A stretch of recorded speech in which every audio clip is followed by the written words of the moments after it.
Oh, I actually created one. Oh yeah, what'd you create? A smiley face that's doing this. Oh, There, I'm gonna send it to the group. Send it. So So I need to do my top 3 emojis here. My number 1 is the red heart. yes, My number 2 is the cringe smile. So like the one that's like, yes, I do that one. and too. then my third most used emoji is our Colton Herta sticker. So for those listening, we sometimes when we take photos with drivers, if they're doing an incredible facial expression, we will make a sticker out of it on our iPhones and use it. And Colton is our number 1 sticker that we use because he's giving the like line face emoji. Like, yeah, that he's totally obligated to take this picture, but he doesn't want to be there, and I was very upset. But it's changed our lives. So It has. What it reminds me of is like the Midwestern smile, like when you're walking down the aisle at Jewel and you don't want to not make eye contact with that person, but also it's rude to look away and you kind of just go, hi, and yes, then you kind of do the it's the funeral smile. yes, Yeah, so you can't really smile at a funeral, but you want to acknowledge people, so you're just like, yes, hello. yes, All right, so those are our favorite emojis. That's yes. But yes, I had to create my own or faceplant, ooh, the facepalm one. Yes. that's a good one. Yeah. I feel like for a long time mine was the crying laughter emoji, and then I got heard that's like the millennial. old, yes, And I stopped using it because I felt shame. Yeah, I kept using it. Don't let him. Please tell him you still wear ankle socks. Oh, I Damn right. Jimmy and I talked about this. I will never, I moved away from skinny jeans. Like I still have them and I'm fine. I try to center part, doesn't work for my face. So I went back to what my normal part was. But ankle socks and no-show socks. Yeah, don't take those away from me ever. No. I'm never gonna. My ankles are the most skinny part of my body. I'm showing them off. Scandalous. Okay? Absolutely. You're going to get a little bit of ankle. Like it's the 1820s. And I'm just showing just a little bit of skin. Scandalous. I can't wear the high socks. Yeah, no. It just makes me. I remember folding my socks over to make them no show. Yep. I'm not good with that.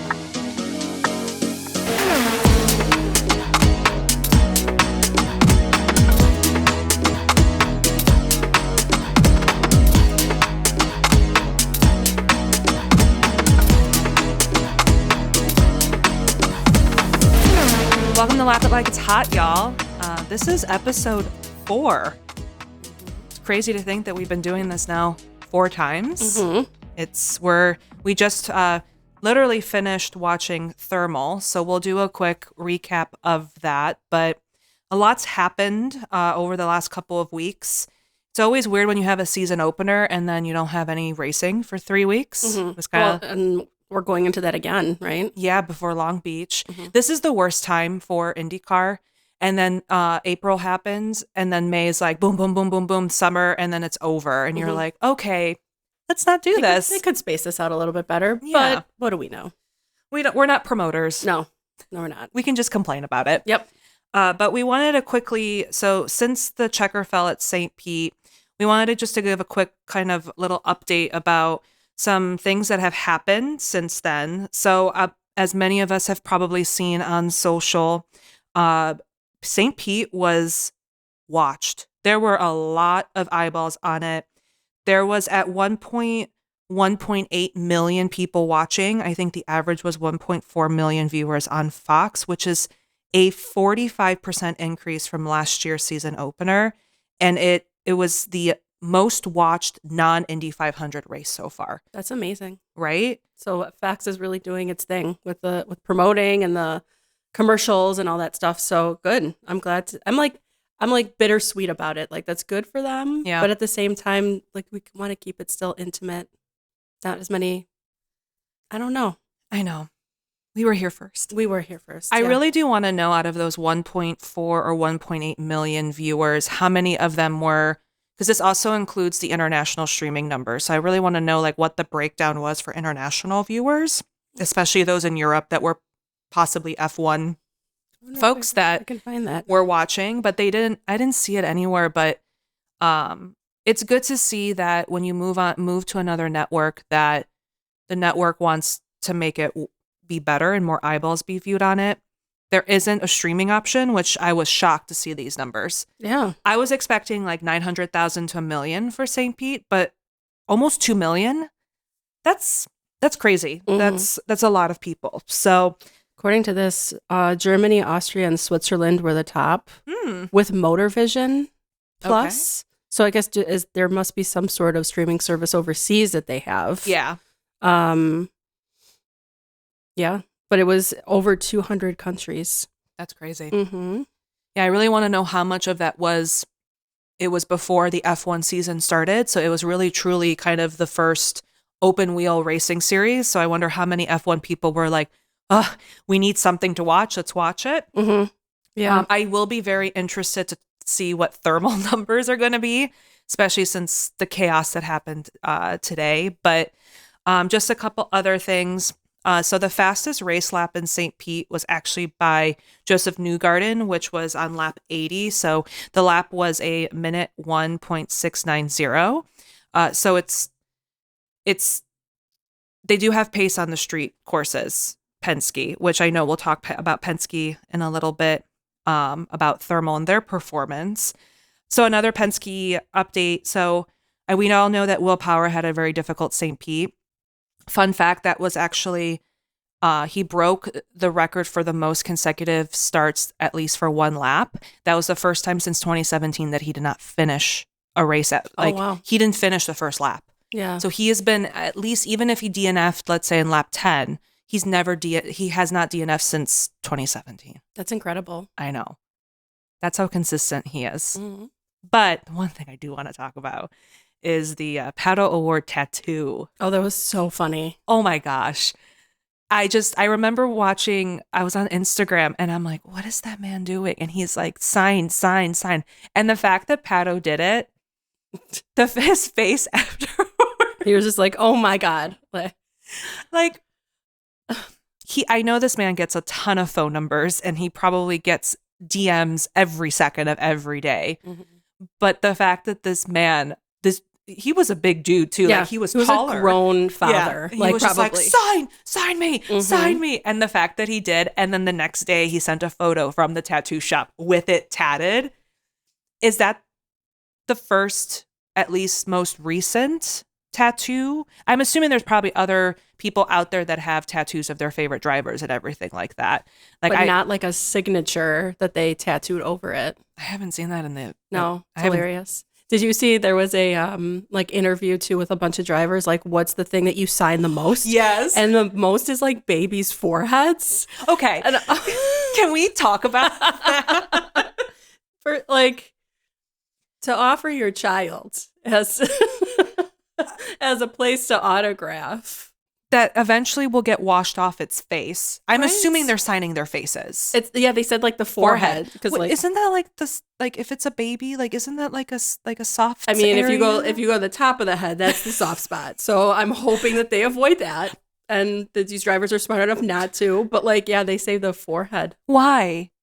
It's most accessible. I mean, they've got 5 heads to be honest. All these babies probably. So it's most. I mean, and probably like the baby's sitting. They got like the kangaroo baby Bjorn thing. Yeah, that's like right in front of them. So that's what I'm assuming. But okay, people. Listen, we're not parents, I guess. No, so we're not. We don't know what goes through parents' minds. But you know, like that's a cool story as a kid to grow up to be like, Will Power signed my forehead. Scott Dixon signed my face. Scott Dixon signed my face. It's just I do you do it at the autograph session? No, you're literally. This has got to be on the fly. Like you're walking there being like, sign my baby. Yes, that's what I'm assuming. So I just love that they had to make content after that. Yeah, you have to. Oh my goodness, that's your knew what he was doing. So. Yes, I do want to see how many Pato fans out there have Pato tattoos. Mm-hmm. Like even if it's like a rubber, like a ducky or a 5, like there's probably a plethora of people that have driver tattoos. I'm sure. As someone who has no tattoos. You don't have any? 0. Oh. I am fresh skinned. Jimmy, do you have any tattoos? No. Interesting. Huh. John doesn't either. Really? Yeah, but not lately. He's been thinking about it. I've always wanted to get one, but what, like you have to really think about like what you want. Yeah. one of the things that I've learned is, thank goodness, I've always wanted to get like a band or lyrics to a song that I love, but bands get canceled so frequently now that I'm like, I don't want to have a canceled band on my body forever and then go and have to get it removed. I mean, what? Yeah, I could. Yeah, definitely. Especially in the early 2000 emo pop days, I feel like over half of them have been canceled for a plethora of reasons. I'm trying to think. I'm like the only one that like still translate today that people are obsessed with are the Killers. Yeah. Everyone loves Mr. Brightside. There's probably millions of Mr. Brightside tats. Probably tons of Taylor Swift tats. Yes. I can see like a lot of Chemical Romance. Oh yeah. Tons of My Chem. I'm trying to think like there has to be some crazy ones like Justin Bieber tattoos. Oh, there has to be. People are weird like that. I want to know who has Justin Bieber's face tattooed on them because there has to be somebody. I wouldn't. Yeah, it's probably somebody that has like 1,000 tattoos. That's what I'm thinking. Because like, whose first tattoo is gonna be? I want Justin Bieber right on my shoulder. It's probably or like on my chest. Right? No. Person, that would they would definitely be put on like a no-fly list or something like that. Oh yeah. It's crazy to think like how many of the drivers have tattoos because we normally don't see them like outside of their race suits, but like I didn't even know like Christian Lundgaard has a tattoo. I think he's got loyalty or something tattooed on his wrist. There's other drivers that have tattoos, and I'm like, huh.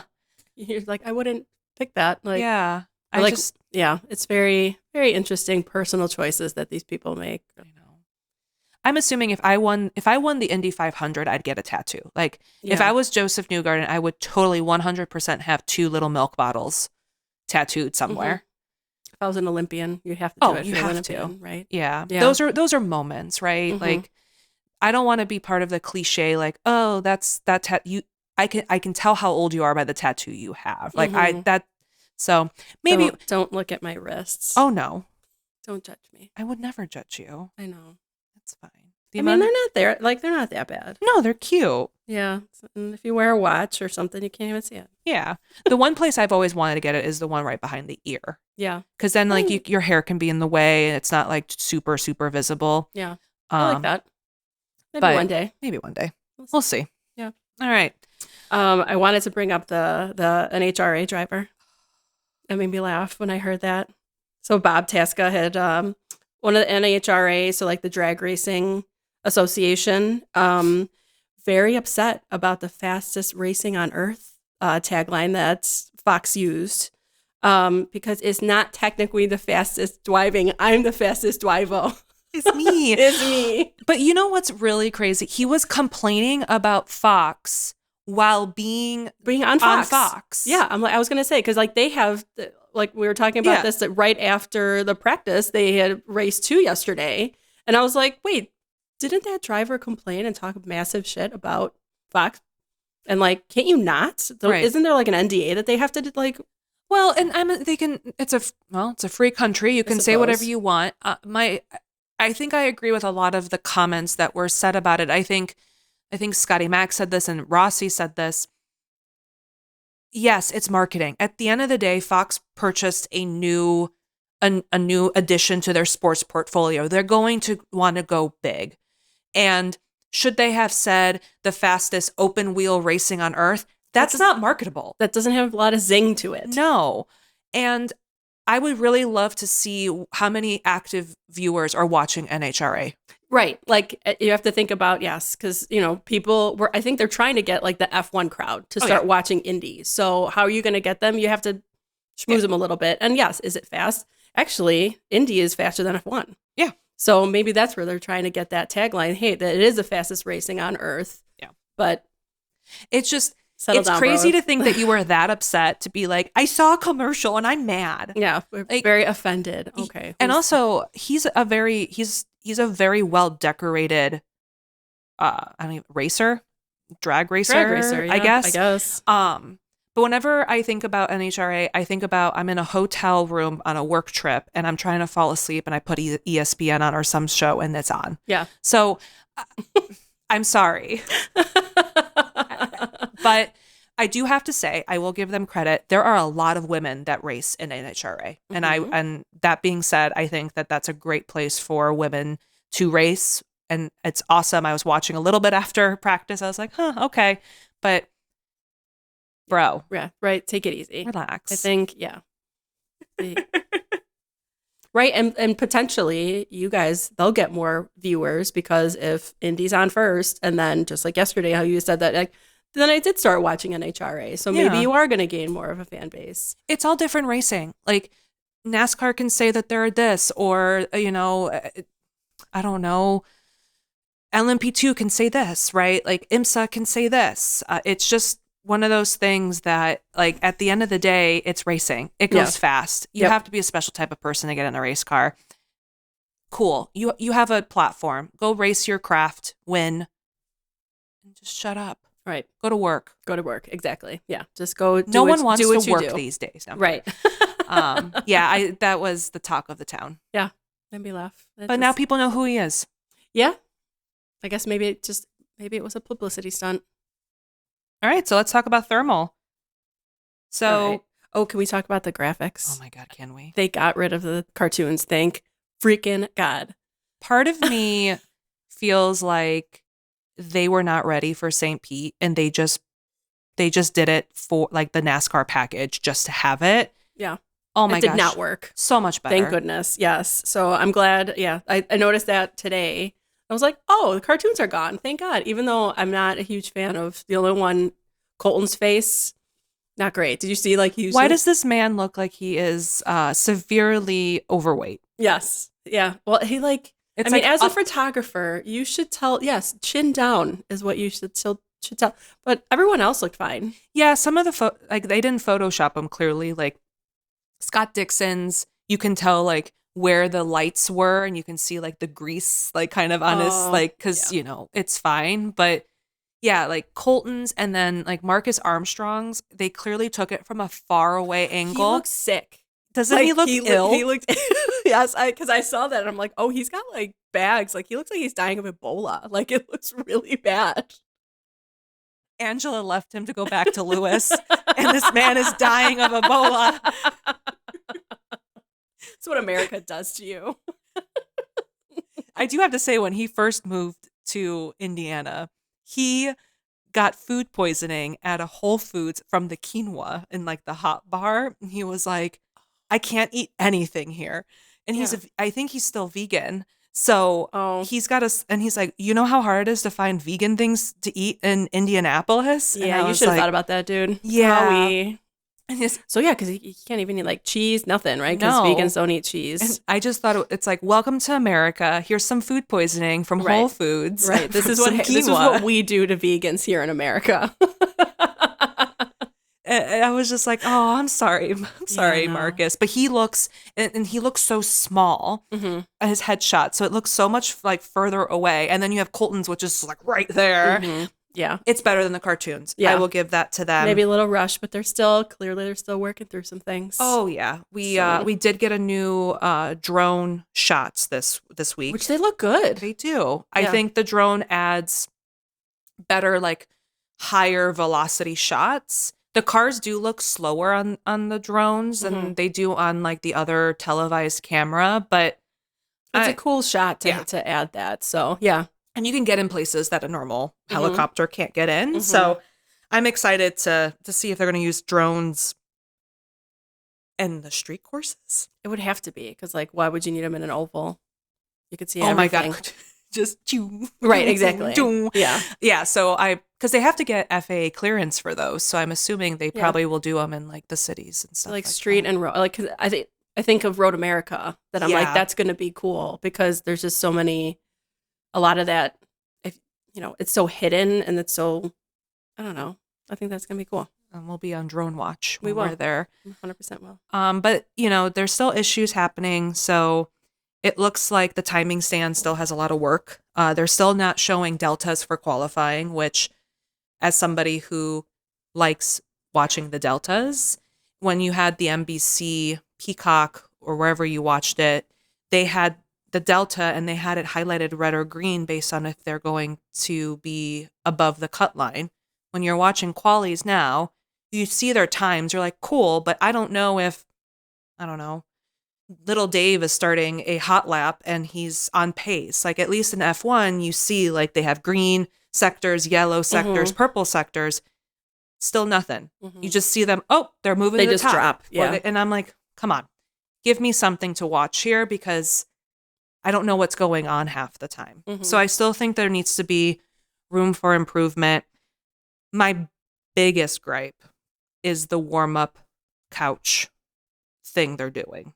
Warm-up couch. So every majority of IndyCar races, they have like the warm-up session where they're doing the morning of. Yep. Normally, in previous Peacock days, they showed the cars on track doing warm-ups. The last 2 warm-ups, it's been Will, Townsend, and James on a couch, an outdoor patio couch. Oh. Interviewing Chip Ganassi, talking about like doing like pre-show type stuff. Yeah. And then I think we only got 6 to 10 minutes of actual cars on track. And I'm like, I wonder if they're just, I mean, not that it's a new, I mean, I guess maybe it's a new fan base and they're just trying to show the big players. Maybe later in the season, it's going to be a little bit more. I hope so. Yeah. If not, why don't you do the pre-show before the race? Yeah. Like, maybe they have only a certain amount of time. maybe. Because Fox has, I mean, there's things just like scheduled back to back to back. Do we really need to watch bass fishing on Fox before the Ask people in Minnesota. Think about that. I was wondering how bass fishing made it to prime time. I mean, maybe because NASCAR was on FS1 this week. I don't But know. that's like my thing. I'm hoping that I believe they went to commercial every 2 minutes during the warm up. The warm up is 30 minutes long. Yeah. Huh. That was getting a little excessive. Maybe, yeah. Well, I mean, as we saw today, there's a lot of kinks that they're still working out. So maybe they're just, I don't know, trying to find their niche. This is the maybe second pancake that they're going to throw away. The first one, you know. I hope so. I hope so too. Maybe they should stick to making waffles. Maybe no more pancakes. Yeah. But practice 1 and practice 2 were pretty eventful. I feel bad for Prema. Yeah. I really do. It's like the Ferrari curse is following them here. Yeah, overseas, which is crazy. Robert Schwartzman's car was literally on fire. Yep. Where he had to jump out of the car in the middle of the track. Yeah. He's like, I felt the heat on my back. And I'm like, that's never a good thing. So everyone was confused about what the actual issue was. It came out to be a fuel cell issue. He had gasoline on him. Oh my God. So when he started smelling and seeing that the car was on fire, he was like, okay, that could have ended badly. So the AMR safety team couldn't take out the flames. They had to rip out his seat. They took apart the entire car, and the car is unusable. So they had to throw that entire Dallara away and use a brand new one. Wow. The team was building that until 4:30 in the morning the next day. Went back to the hotel, took a quick cat nap, a little power shower, and then was back at the track by 6:30 in the morning. And they still had to work on the car. Poor Bobby did not run any laps in either practices. Oh, yeah, they did say that. Yeah.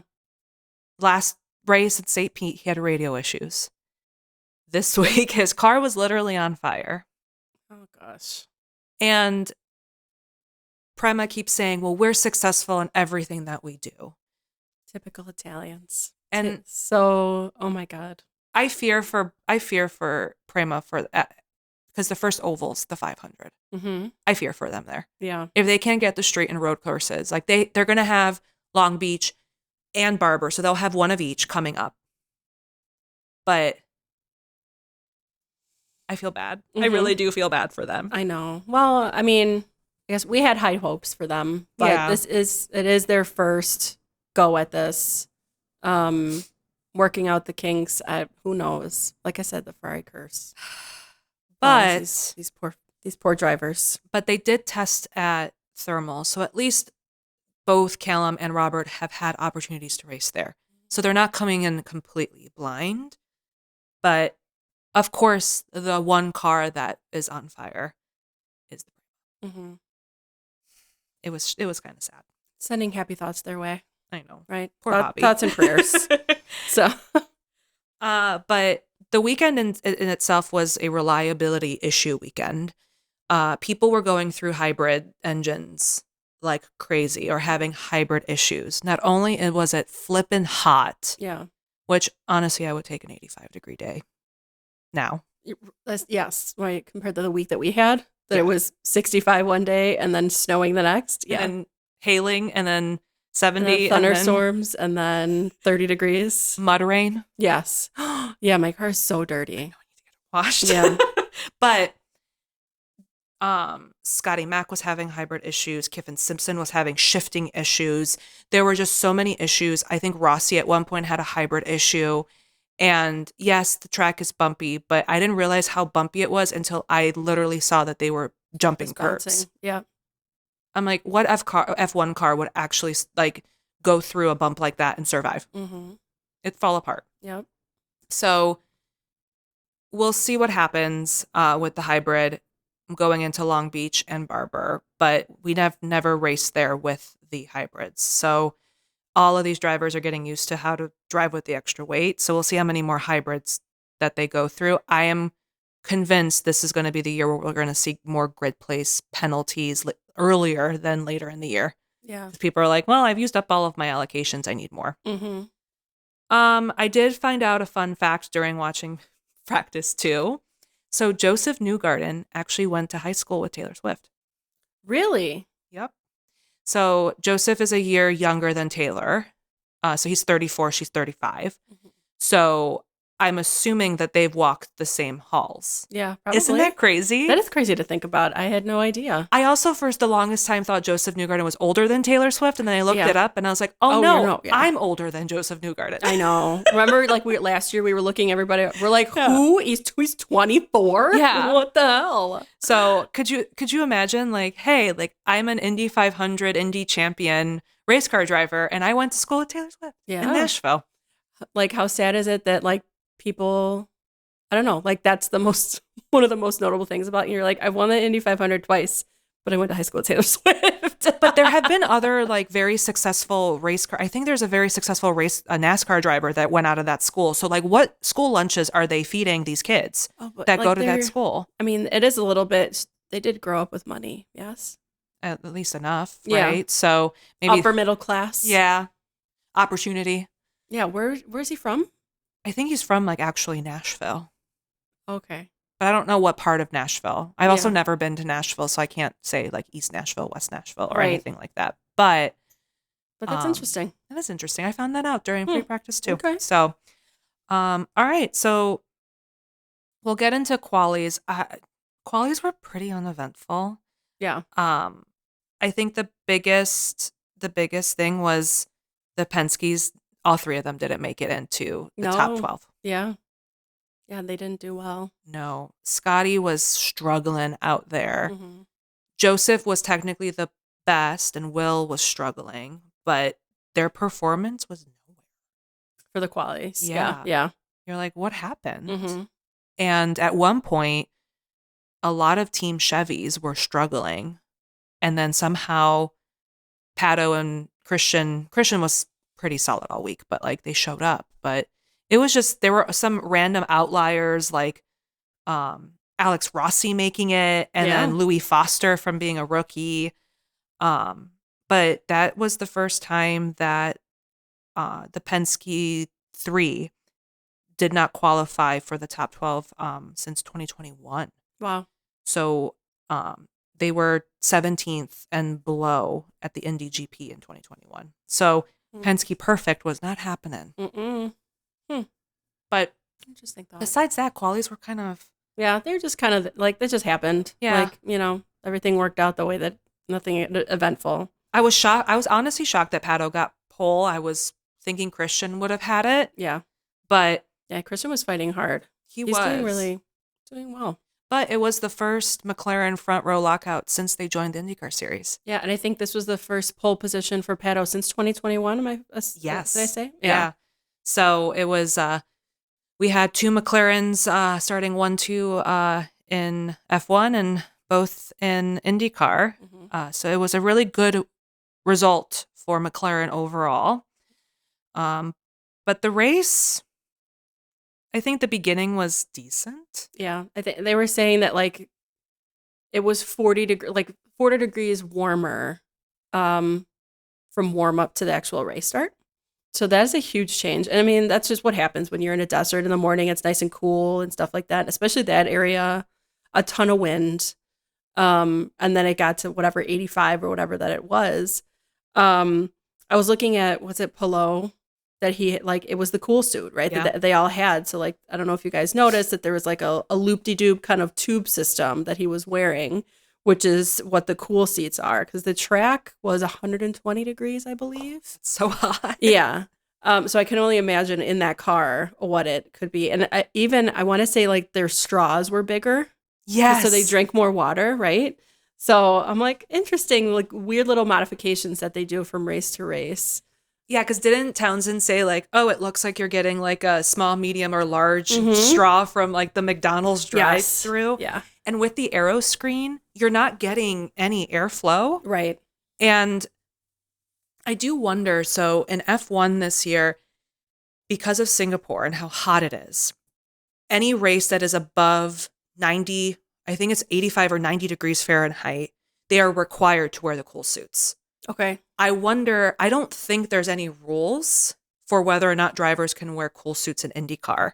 And I do wonder for races like this, when it's 90 degrees ambient, 120 track, I'm assuming all of them wore cool suits, but I want to know, did they all wear? Is it required? Like, is it required? Because that's hot. Well, and is there any downside to wearing the cool suit? Like, does it do anything? Like, is it a disadvantage at all? I would imagine no, right? The one thing that Esteban Ocon said, at least for the F1 cool suits, is sometimes you feel like it's added padding, so it's more like you're bulkier. Yeah.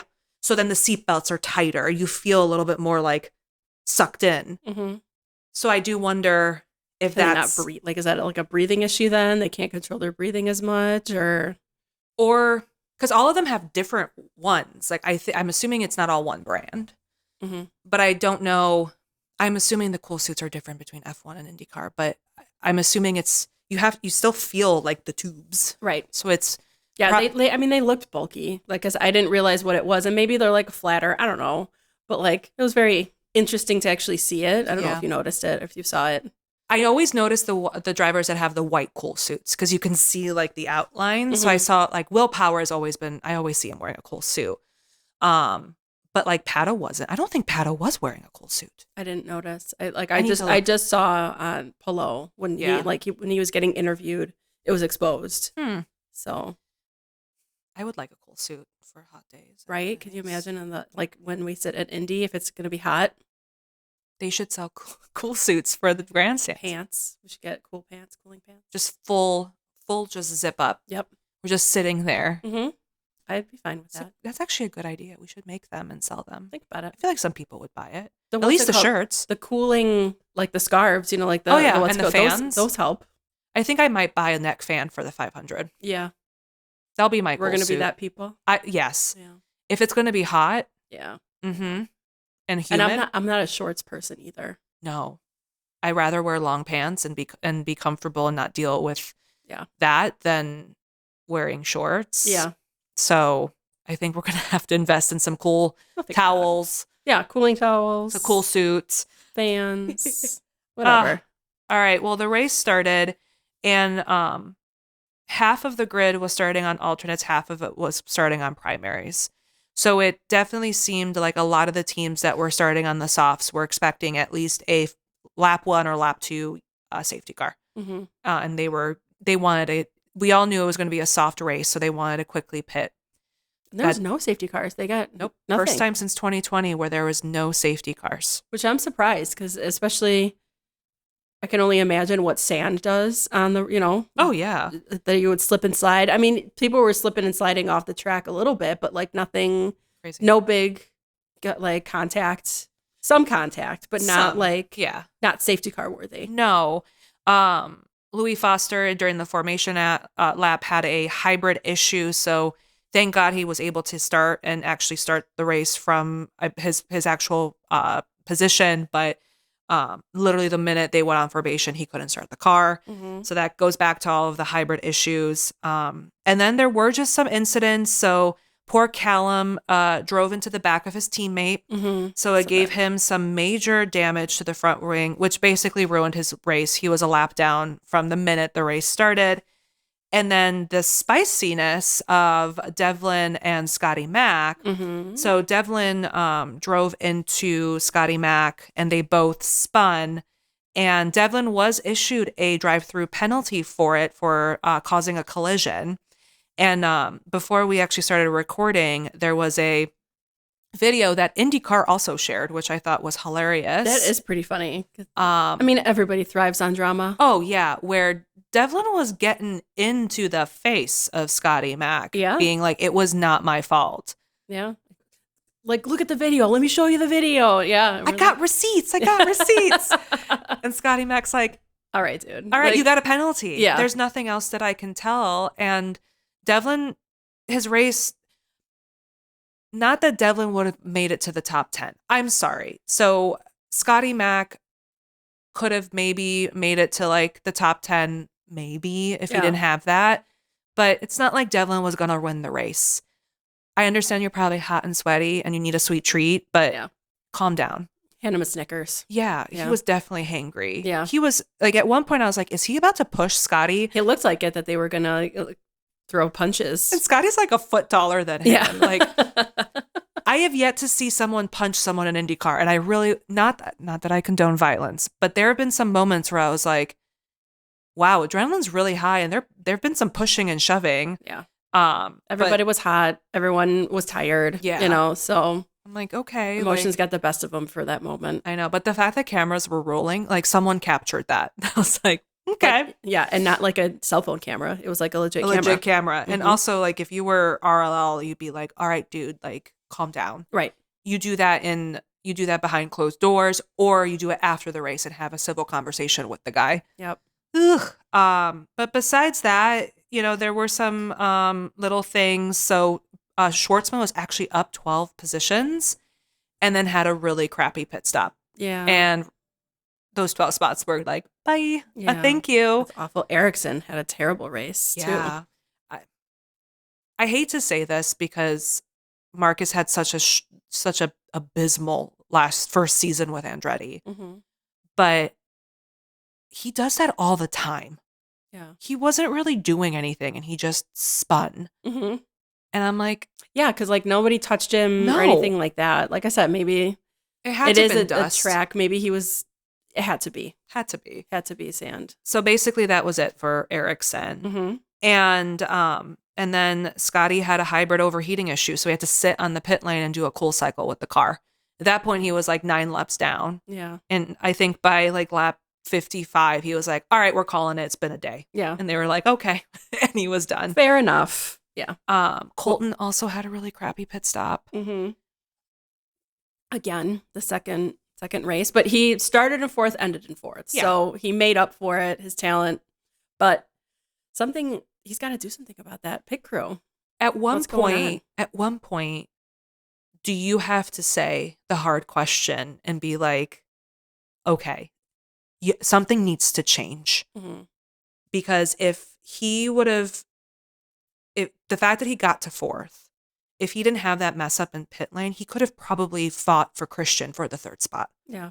What was the problem? What did they say? It was all like slow. Pit crew's just slow. It's the wheel. At the end of the day, it's always primarily the back wheel guys. And I have no idea who these people are, and they work very hard. And I understand it's a high pressure job, and you have to be perfect. But at the same time, you have one job. It's consistent. Yeah. Like, I'm sorry, but if I didn't do my job consistently all the time and I kept screwing up so bad, I would be fired. And I know last year they technically did. Yeah. In Milwaukee, remember when his tire fell off? That was bad news. And then that guy did not have a job the next day. He did not. But come on. Now, it has nothing to do with strategy, it has nothing to do with the driver. It all comes down to you guys. switch it up. Yeah. I think it's time to maybe either flip around the pit crews because Marcus is not having these problems. Mm-hmm. Kyle's not having these problems. It's literally just Colton. Yeah. But I guess we can talk about the biggest event of the Thermal Club. I was texting Monica being like, oh my God, I think my internet went out. And you're just like, no, everything is out. Like it just completely went down. What was it, like around lap 30? It was, around lap 30. I was watching it and some folks that were watching the international feed were like, oh, our international feed just cut out. And I was like, oh no, I still have it. Nope, just kidding. It's gone. So apparently there's 2 stories. Nothing's been confirmed or denied by IndyCar, but it looks like 2 of the stories was the power went out in the IndyCar production van. That's what they posted on X. Okay. The other one was the power went out in the entire Thermal Club, but I don't think that would have happened. But then they could not get it up and running. And they had to flip to the NASCAR race. Yeah. Oh, that was, yeah. And there's like, welcome IndyCar fans. And we're like, no, that's not what we wanted. I don't want to watch Briscoe win at Homestead. No, we don't care. That's not what we're here for. And the worst part is like everything went down. The driver cameras in their cars went down. IndyCar radio went down. All of the radio communications on the app. The only way I could watch the damn thing was the live app tracking of the cars. And it was just the little circles that were going around. I was like, okay, so-and-so's pitting. Okay, whatever. But it was also lagging. At one point, they had Pato just stagnant. And I was like, it froze a few times. Yeah. And then I think we got back up and running 17 laps later. Yeah. Issues happen like this. I completely understand that. But I just don't understand how there was no backup plan.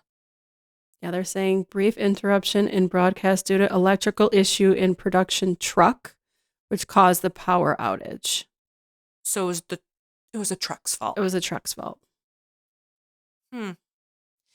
Don't they have backup generators for that kind of stuff? You would think. I guess that, you can't plan for the unexpected. It was like when the power went out during the Super Bowl. Did it go off during the Super Bowl? Oh, yeah. It went off a couple years ago. Oh, I was going to say this year? No, it was 5-6 years ago. I think it was the Falcons Saints Super Bowl. Mm-hmm. When then I think the Falcons were winning by a crap ton and then the power went out and then the Saints came back and then won the Super Bowl.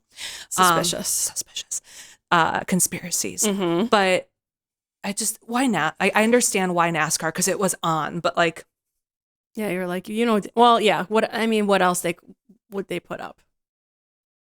Elevator music. Pardon our dust. Yeah. Yeah, it was. I did find it really crazy that when Palou was getting interviewed at on the podium, he was like, "Oh, I heard that the signal went down. So thank you for sticking with us while we go through this." I was like, "How did he know?" Yeah. Did they tell him in the car? I think they must have known because all the drivers knew because after the interviews after the race, all of them knew. All of them said thanks for sticking with us, blah blah blah. We heard it went out. So I wonder if IndyCar was like, this is what happened. Please thank everybody for staying. Yeah. I wonder how much it's going to impact numbers. Yeah, you think it would? Are we going to get a boost from all the NASCAR people that turned on? Maybe. I don't know. Who knows? But after the race actually came back, a little bit happened. So Penske, outside of Scotty Mack, so Will and Joseph were moving forward. Will was on a tear. Dude, he went up 15 spots. Biggest mover of the race. Mm-hmm. Congrats, Will. Joseph was kind of just there, but he didn't do anything bad. Yeah. I think it's they knew that wasn't their race, so they weren't gonna even not try, but they weren't gonna push. Will wants to win another championship because he doesn't have a contract next year. So he's racing for a job. Mm-hmm. So, but he did phenomenally. The fact that he was taking people left and right, strategy worked. Mm-hmm. Little small claps for willpower. But Alex Palou. Again. Do, do, do, do. Yeah. Alex Palou. There you go. do. That this man, Pato at one point had an 11-second lead. Yeah. And this man put on a pair of sticker softs and just went, Zoom. Don't talk to me. Shut up. Let me drive. And he was perfect. Mm-hmm. Watching him battle with Christian, I will give Christian credit. He was fighting and he knew that he had to for the team. It was like watching synchronized swimming. Mm-hmm. It was beautiful. Just watching them race and how perfect Palou was. It was, yeah, because like you almost expected they were swerving into each other and like you just expected contact to happen and it did not. No, and Alex, when he took him on the inside and then swooped out to the outside, he broke so late that he was basically like gravel or win. Mm-hmm. And it was the moment he passed Christian, all of a sudden I was like, okay, Pato's got 5 seconds. Yeah, and then there was no seconds. I look up and I'm like, what do you mean it's half a second? Mm-hmm. What do you mean? Oh my God. And of course, Pato was on blacks because he didn't have a sticker set of reds. So he clearly didn't have the tire advantage. And then even when he passed Pato, phew, gone. Mm-hmm. Goat in the making for sure. He has not won the Indy 500 yet. He had a chance 2 years ago when Joseph won his first and Rinus VK crashed in the pit lane with him. I just don't understand why no one's talking about Palou going F1 for that Cadillac seat. Yeah. That's a really good point. Who knows? Like if he's not, there's so many drivers tied to those 2 seats. Yeah, they're really keeping that, I feel like, under wraps. And now I heard like the Colton Herta is also squished, right? Not squished completely, but like he doesn't have the super license. Yeah. He would need to win the championship in order to get enough super license points. And I don't think Cadillac will fight for him to get a special exception. They tried when they wanted to move him to AlphaTauri and it didn't work. Alex does have a super license because he's got enough points. The IndyCar point translation between IndyCar and F1, it's nothing. It's like thirds of points. It's not really full points. But if I was Cadillac, yes, it's technically Cadillac, not Andretti. We got to give it that. Mm-hmm. But if you're Cadillac and you are watching IndyCar to pull from that talent, I'm sorry, but the only person I would pull right now is Alex Palou. Yeah. Like Colton, American driver, great. Cadillac, American team, great. We have not seen positive outputs of American drivers in F1. Rossi couldn't make it. Logan Sargent couldn't make it. Not saying Colton wouldn't do well, but put that man in an F1 car. Give him a test. Yeah, I'm sure. Who knows? Yeah, they're like I said, they're keeping everything. I feel like really under wraps with that. That like, but will Chip give him up? And I don't know how much money. I know Chip has a lot of money, but I don't know how much money he gave Alex to terminate that McLaren contract. Mm-hmm. But at one point, will you say, "Hey, I want to go and race an F1"? And sorry, Chip. I know. Well, I mean, would he want to? Would he like? There's a lot of questions. F1 is a tough environment. Very cutthroat. Oh yeah. I mean, you see the lengths that the contracts are for IndyCar. That like, what is it? Will Power? No, Scott Dixon has been with the team since 2003 or something. 20 plus years. Yeah. So you don't see that. So like, there's a better environment. He's winning in Indy. True. Right. So like, I guess it would depend on what that payday is going to be, but it is the title like that he used to drive in F1, but Marcus Ericsson used to as well. I mean, I know, I guess who knows? I don't know. Do you want to go to a team that is brand spanking new? Right. Like, do you want to be a guinea pig or do you want to keep winning? I guess the question is, what is he motivated? Is he money motivated, opportunity motivated, or does he want to win? Yeah. He's the Max Verstappen of IndyCar. right now. Right now, yes. He is pulling 2022 Max Verstappen. And I know it's only the second race, but if he shows up to Long Beach and just puts on a fucking clinic like he did this weekend, I'm gonna be kind of bummed, because I like IndyCar because it gives you multiple race winners and there's a lot of action outside of F1. Yeah, it's not as predictable as But if F1. he wins the third race of the season, then we're like, okay, we know, we know exactly what's Here's happening. the championship. Please stop racing. We gave it to you. Yeah, let the little guys win now too. But he did incredible. Pato and Christian also did well. I still think second and third is a huge turnaround from St. Pete. And Will Power made it up to sixth. Felix Rosenquist in the MSR fifth, and Marcus Armstrong seventh. So if you're thinking about like where Ganassi was, of course Alex won. Scott Dixon was, I believe, 10th or 11th, so he moved up the grid, and Kiffin was in the back. Yeah, was 10th. Yep. Yeah, you have the MSR, which has an alliance with Chip, really showing that they've got some good points in that car. Alex Rossi, I know that he was having, his tires were gone, but he and ECR had a great weekend, as well as Christian Rasmussen. And before I forget, the new graphics, did you see the little fun facts about the drivers? I saw that for qualifying, I think. I didn't see it today. Did they show it today? Oh, no, this was during warm-up. They did an interview with Alex Rossi. So It was like Rossi's weekend. Yeah. He was like, my favorite artists are Shania Twain and Celine Dion. Yes. And I like Gilmore Girls and Pineapple on Pizza. Alex Rossi is just one of the girls. He really is. And I love him for that. Well, and on his podcast, he said that he enjoys getting facials, and you could see it. His skin is flawless.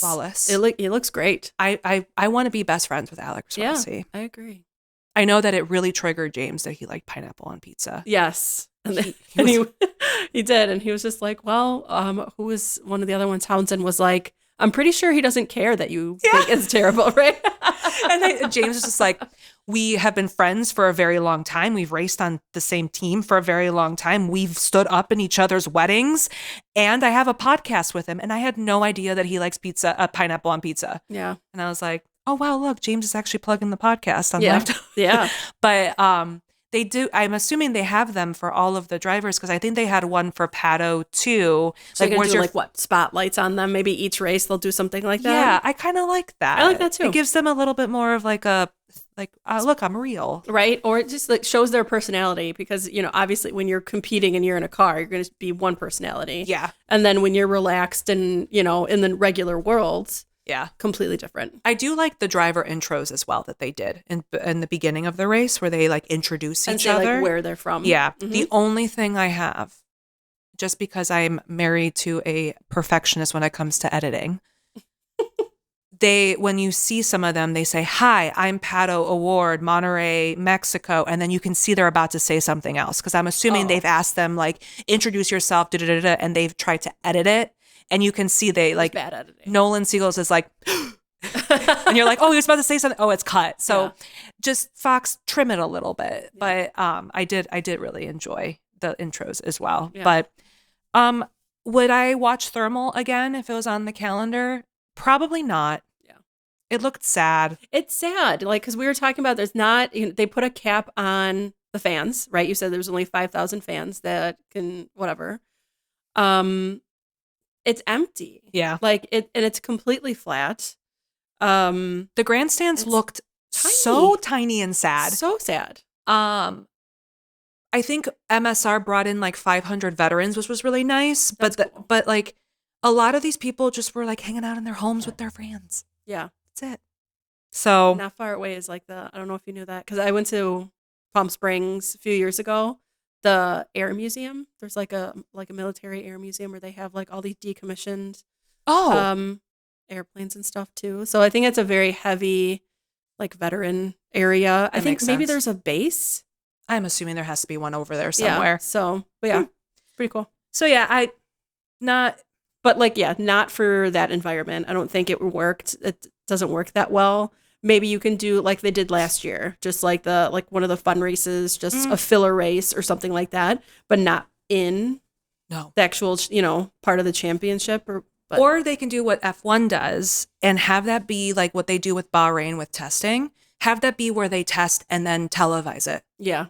Because a lot of teams do go test there because it's warm during the winter.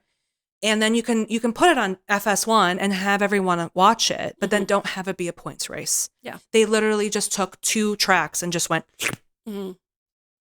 and it was a long track. 2-minute laps. Yeah. Like Road America, at least like there's like the carousel and there's, all of the different bits and bobs. Yeah. It's this one. That's interesting because it is very fan centered. Yeah. Because, there's just different parts. It's like a theme park. It is. Right. And also the thermal logo where the grass was like half dead.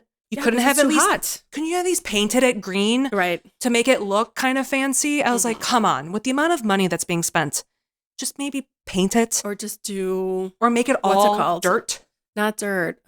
Turf. Yeah, put I extra remember, turf there. I think all of the houses over there has turf. Yeah. Because there's no way that you would be able to maintain grass. So, but who knows? We'll see if it's on the calendar next year. So, but that was thermal. So, I would probably rank it 5.5 out of 10. Yeah.